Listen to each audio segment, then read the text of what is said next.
भगवान शिव के एकादश रुद्र अवतार की कहानी जो आज हम आपको सुनाने जा रहे हैं।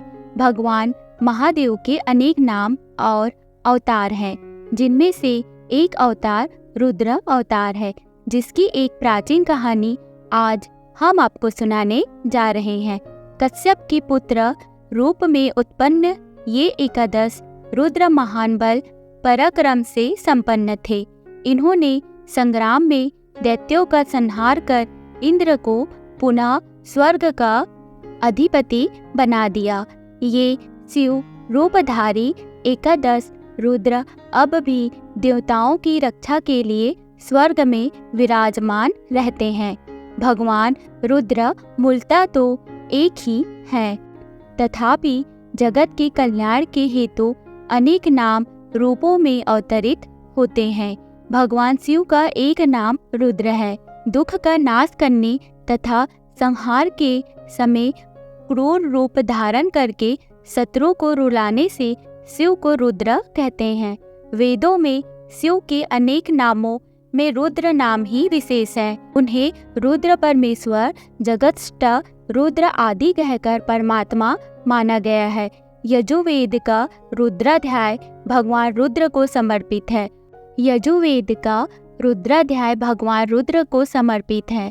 उपनिषद रुद्र को विश्व का अधिपति तथा महेश्वर बताते हैं।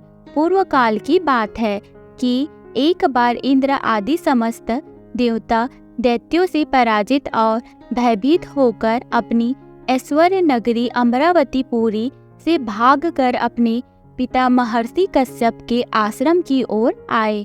वहां उन्होंने अपनी कष्ट कथा अपने पिता कश्यप जी तथा अपनी माता अदिति को सुनाई। भगवान सदाशिव में आसक्त बुद्धि वाले कश्यप जी ने अपने पुत्रों यानी देवताओं को आश्वासन दिया और स्वयं परम हर्षपूर्वक भगवान विश्वनाथ की नगरी काशीपुरी की ओर चल दिए। वहां पहुंचकर उन्होंने गंगा में स्नान किया और अपना नित्य नियम पूरा किया। इसके पश्चात शंभु दर्शन के उद्देश्य से एक शिवलिंग की स्थापना करके भगवान शिव के चरण कमलों का ध्यान करते हुए प्रसन्नता पूर्वक तप करने लगे। जब कश्यप जी को इस प्रकार तप करते हुए बहुत समय व्यतीत हो गया तो सत्पुरुषों की गति स्वरूप दीनबंधु भगवान शंकर उनके समक्ष प्रकट हुए। भक्त वत्सल भगवान शिव प्रसन्न तो थे ही, अतः वे अपने भक्त कश्यप जी से बोले, हे मुने, मैं तुमसे प्रसन्न हूँ, वर मांगो।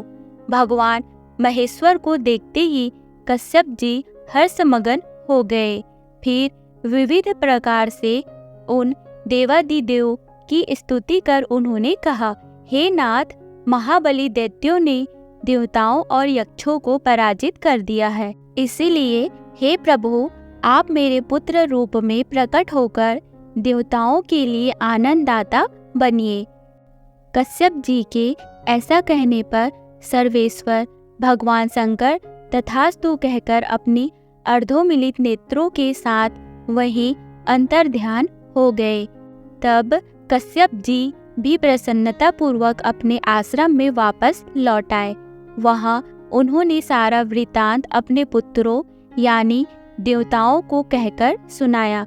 भगवान शंकर के अवतार लेने की बात जानकर देवताओं का मन प्रसन्नता से भर गया।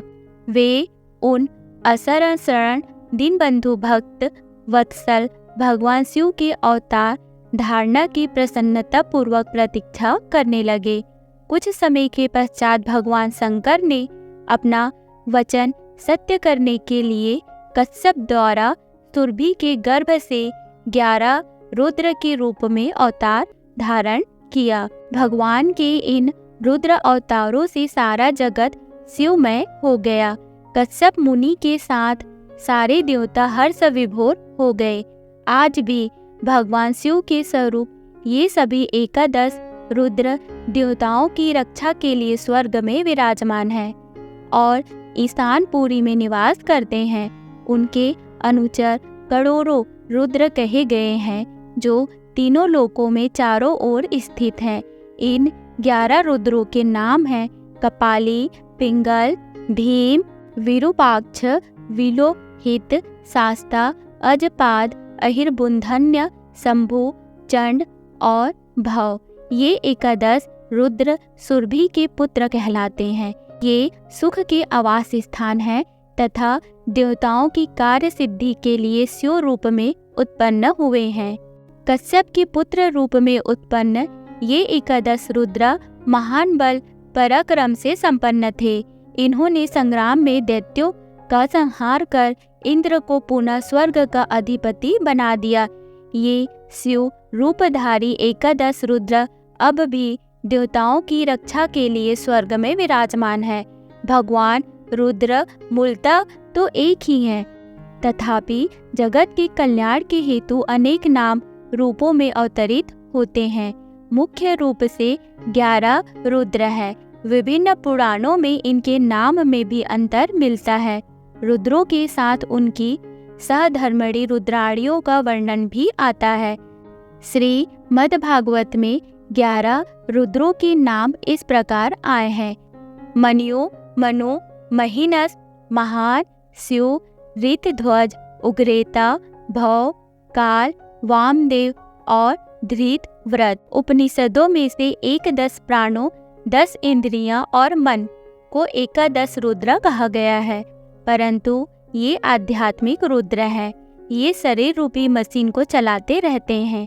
ये ठीक ठीक चले तो मनुष्य का सब शिव कल्याण है, अन्यथा एक की गति भी बिगड़ी तो शरीर बेकार हो जाता है।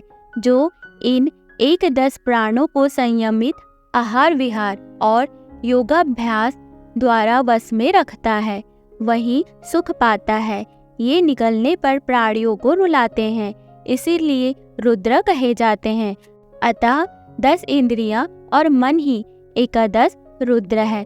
तो दोस्तों, ये कहानी आपको कैसी लगी हमें कमेंट करके जरूर बताइएगा। वीडियो को लाइक, चैनल को सब्सक्राइब जरूर कीजिएगा। मिलते हैं नेक्स्ट वीडियो में। Okay, bye bye, take care, thank you.